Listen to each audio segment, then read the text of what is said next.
मालिक, मैं 2 दिन के लिए रामपुर जाना चाहता हूँ। इसमें पूछने की क्या बात है मुनीम जी? सुनो, 1 गिलास पानी देना। क्या?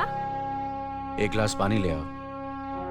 ना तो मैं आपकी नौकरानी हूँ और ना ही आपका छोटा भाई जो आपका हुक्म सुनते ही दौड़कर आपके लिए गिलास पानी ले आऊं। मेरे बाप के घर में मेरे एक इशारे पर 10 नौकर हाथ बांधे खड़े रहते थे। ये मत भूलिए कि मैं एक अमीर बाप की एक लौती बेटी हूँ। आप तो उम्र में बड़े हैं ना, किससे किस तरह की बात की जाती है इतनी तमीज तो आपको आनी चाहिए। Mind it.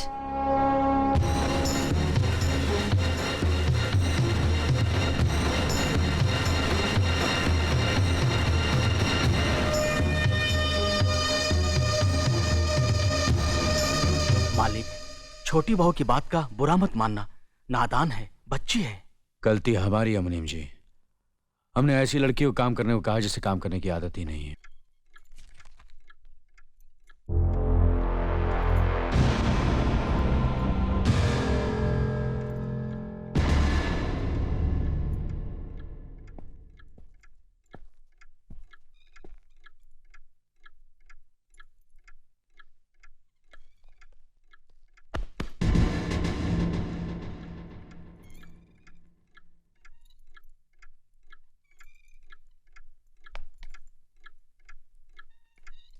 इसे मैं फेंक देता हूं बड़े भैया, आप चाहिए। मुनीम जी, जो राम प्रसाद की बेटी की शादी के लिए जेवर देने के लिए कहा था, भिजवा दिया? जी हाँ मालिक। शहर में रहकर यही बदतमीजी और ओछी हरकतें सीखी आपने? अपने से बड़ों का लिहाज करना नहीं आता आपको? किससे कह रहे हो तुम? आपसे कह रहा हूं। औरत पैदा हुई है तो औरत की तरह रहना सीखिए। मीना। नकुल, तुम अंदर जाओ।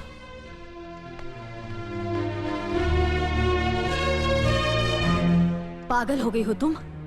औरत होकर एक मर्द पर हाथ उठाती हो? इतनी ऊंची घराने की बहू होकर ऐसी नीच हरकत, शर्म नहीं आई तुम्हें? कौन सा ऊंचा घराना? ये जहाँ सिर्फ एक आदमी राजा है और बाकी सब उसके गुलाम। मीना, चिल्लाइए मत। आप मेरी सास नहीं है। जिस तरह आप इस घर की बहू है वैसे मैं भी हूँ। बहू हो तो बहू की मर्यादा में रहो। मर्यादा की रस्सी में तो आप जैसी जाहिल और गवार औरतें बनती हैं। मुझ जैसी पढ़ी लिखी मॉडर्न जमाने की लड़की नहीं। Uneducated idiots. Excuse me. I am not an illiterate. I am a graduate from the University of Allahabad. I am aware of the modernization of women, but I have not forgotten my culture, my customs, my traditions and my values. And most of all, I'll never ever forget that I am an Indian woman. Modern जमाने की औरत भी औरत ही होती है। उसे भी मर्द ही ब्याह कर ले जाता है, मर्द को ब्याह कर वो नहीं ले जाती। जमाने ख्याल और लिबास बदल देते हैं, औरत की शरीर की बनावट नहीं। लोग तुम्हारे ख्याल की लड़कियों को लज्जत का सामान भले ही समझते हो, इज्जत के काबिल कोई नहीं समझता। इज्जत आज भी उन्हीं औरतों की होती है जिनकी आंखों में हया हो, लाज हो, शर्म हो। हम नहीं कहते कि तुम बंदिशों में रहो, लेकिन अपने दायरे की सीमा को मत भूलो। लड़की जब अपने माँ बाप के घर होती है तब उसके कांधों पर अपने ही घर की इज्जत का बोझ होता है, लेकिन जब वो बहू बनकर ससुराल जाती है तब उसके कांधों पर एक नहीं 2 परिवारों की इज्जत का बोझ होता है। आज जिस तरह तुमने नकुल को तमाचा मारा, अगर उसी तरह उसका भी हाथ उठ जाता तो तुम्हारी क्या इज्जत रह जाती? कभी सोचा तुमने? क्या बात है मीना?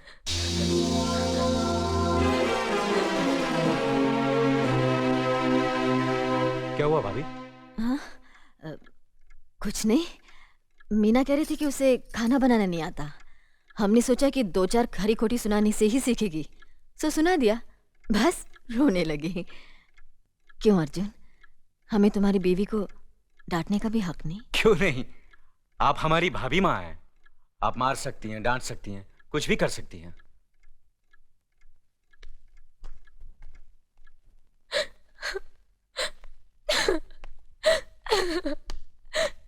मैंने भूल की जो मैं इन लोगों के बीच आ गई। मेरी तो इस घर में कोई इज्जत ही नहीं है। जब देखो तो सब मेरी इंसल्ट करते रहते हैं। मैं कब से रो रही हूँ, तुम पूछ भी नहीं रहे हो कि मैं क्यों रो रही हूँ। बेकार रो रही है तो कौन पूछेगा? अच्छा, तो मैं तुम्हारे लिए और इस घर के लिए बेकार हो गई हूँ। अरे बेकार तो तुम हो गए अपने परिवार के बीच में रहकर। मैं कब से बोले जा रही हूँ और तुम हो के सुन ही नहीं रहे हो। इंसान की चीख सुनकर लोग शुभ अशुभ का विचार करते हैं, लेकिन जब मेंढकी को जुकाम होता है उसकी चीख की कोई परवाह नहीं करता। ये मत भूलो कि जब मेंढकी चिल्लाती है तो आंधी और तूफान आते हैं। आंधी और तूफान आएंगे तो उसका नतीजा तुम्हें ही भुगतना पड़ेगा। तो फिर ठीक है, अब मैं तुम्हारे साथ तब भी रहूंगी जब तुम मेरे साथ मेरे डैडी के घर रहोगे।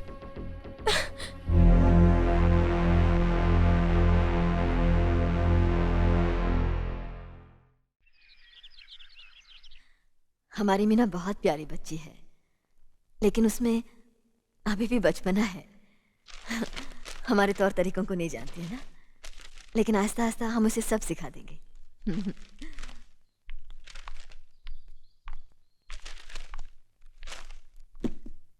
बड़े भैया, ये अपने घर जाना चाहती है। जाना भी चाहिए, 4-5 महीने हो गए, मायके की याद भी आती होगी इसे। और अर्जुन, तुम्हारे ससुर जी तुम्हें कई बार बुला चुके हैं, तुम भी कुछ दिनों के लिए हो आओ, तुम्हारा मन भी बहल जाएगा। अगर ये वापस लौटने के लिए जा रही होती तो मैं जरूर जाता, मगर ये तो हमेशा के लिए इस घर से जा रही है। कैसी बातें कर रहे हो? अगर तुम दोनों के ख्यालात एक दूसरे से नहीं मिलते तो इस मामले को घर की 4 दीवारी में बैठकर आपस में सुलझा लेना चाहिए। बहू शहर की पढ़ी लिखी लड़की है, उसे गांव के रीति रिवाज के बारे में क्या मालूम? यह तो तुम्हारा फर्ज बनता अर्जुन कि तुम उसे हमारे तौर तरीके सिखाओ। सिखाने से कोई फायदा नहीं बड़े भैया, ये खुद को इस माहौल में डालना ही नहीं चाहती, इसलिए भेज रहा हूं। अच्छा, तो तुमने फैसला भी कर डाला? बड़े भैया, बात यह है कि मैंने मीना को, तुम बहुत समझदार भी हो गए हो ना, तो फिर तुम्हें इतना तो समझ लेना चाहिए, अगर बहू अपने आप को बदल नहीं पा रही है तो तुम बहू के मुताबिक बदल जाओ। आखिर वो तुम्हारी पत्नी है, उसका साथ देना तुम्हारा धर्म है। तुम्हारे भरोसे ही तो उसने अपनी सारी जिंदगी सौंप दी तुम्हें। अर्जुन, मेरे दर्द पर तुम तड़प उठोगे, तुम्हें तकलीफ होगी तो मैं रो दूंगा, क्योंकि हम दोनों एक ही मां की संतान हैं, खून का रिश्ता है हमारा। मगर पत्नी का नाता उससे कहीं ज्यादा गहरा होता है, क्योंकि वो पराये घर से आकर अपनों से कहीं ज्यादा अपनी हो जाती है, परछाई बन जाती है हमारी। पति शरीर है तो पत्नी उसकी आत्मा है। पत्नी ही पति के जीवन को सही अर्थ देती है, उसे कामयाब बनाती है। पत्नी के बगैर पति बेजान और बेमाने हो जाते हैं। अगर आज तुम अपनी पत्नी को हमेशा के लिए उसके मायके छोड़ाओगे तो यह गांव, यह समाज क्या कहेगा हमारे बारे में? जरा सोचो अर्जुन, न्याय के सिंहासन पर बैठकर जो लोगों के अच्छे बुरे का फैसला करता है, अगर उसी के घर में नाइंसाफी होगी तो लोग हंसेंगे हम पर, किसी को मुंह दिखाने के काबिल नहीं रहेंगे हम। बड़े भैया, मुझसे भूल हो गई, मुझे माफ कर दीजिए। मुनीम जी। जी मालिक। जायदाद के दस्तावेज लाइए। जी अभी लाया। बहू, पति ही पत्नी की असली शक्ति होती है।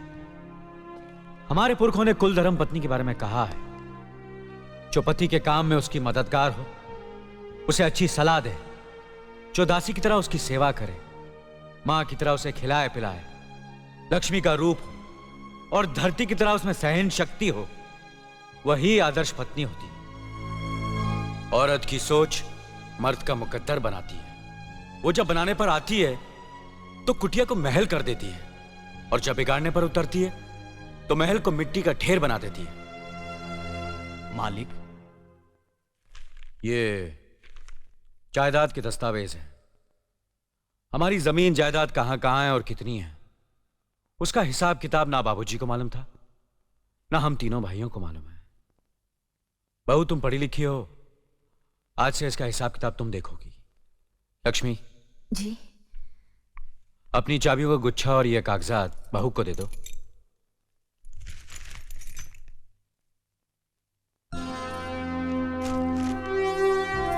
आज से तुम इस घर की मालकिन हो। तुम जहां कहोगी, जिस कागज पर कहोगी, हम तीनों भाई चुपचाप आंख बंद करके दस्तखत कर देंगे। जैसा कहोगी वैसा ही करेंगे। बस एक ही विनती है बहू, हम तीनों भाइयों को अलग करने का ख्याल अपने मन में कभी आने मत देना।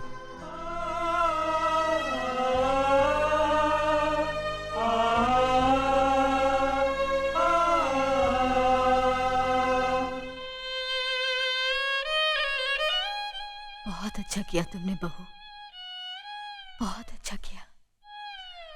इनकी आंखों में आंसू देखने की हमने सपने में भी उम्मीद नहीं की थी, लेकिन तुमने हमें दिखा दिया। बहुत अच्छा किया तुमने, बहुत अच्छा किया।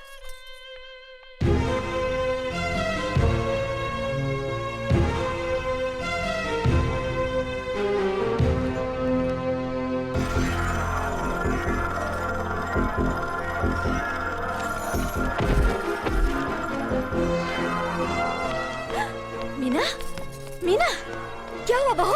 मीना, मनी जी जल्दी से डॉक्टर को बुलाइए।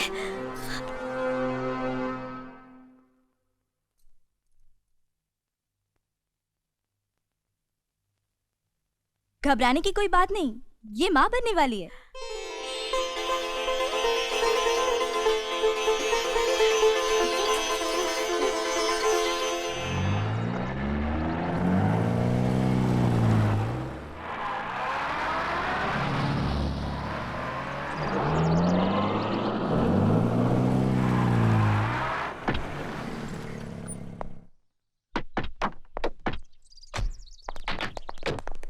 आप लोग यहीं ठहरिए, मैं ठाकुर साहब से मिलकर आता हूँ।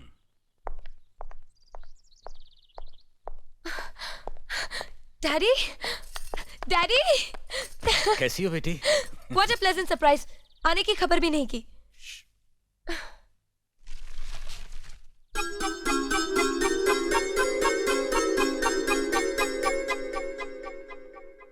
ठाकुर साहब, पाए लागू।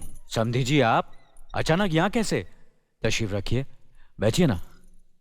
आपके बराबर बैठने की मैंने कभी गुस्ताखी नहीं की, तो आज कैसे करूंगा? बहुत दिनों बाद हम लोग मिल रहे हैं। कहिए, आपका कारोबार कैसे चल रहा है? आपकी कृपा और आशीर्वाद से ठीक ही चल रहा है। दिल्ली में इंडस्ट्रीज मिनिस्टर के साथ कब की अपॉइंटमेंट ली है? कल सुबह 11 बजे सर। इनकम टैक्स केस का वकील ने कहा है कि 15 तारीख की हियरिंग में मामला क्लियर हो जाएगा। आज एक्सपोर्ट का माल जापान के लिए जहाज से रवाना हो जाएगा ना? जी हाँ सर। नमस्ते ठाकुर साहब। नमस्ते नमस्ते नमस्ते। अरे दीनानाथ जी, आप लोगों ने यहाँ आने की तकलीफ क्यों की? मैं आपकी संस्था के लिए गवर्नर साहब से बात कर चुका हूँ, आपका काम हो जाएगा। धन्यवाद, बहुत बहुत। अरे गोपीनाथ जी, होम मिनिस्टर ने वादा किया कि आपके भाई का ट्रांसफर जल्दी ही हो जाएगा। Thank you sir. Daddy, good morning daddy. Good morning my child. आप कहीं जा रहे हैं क्या?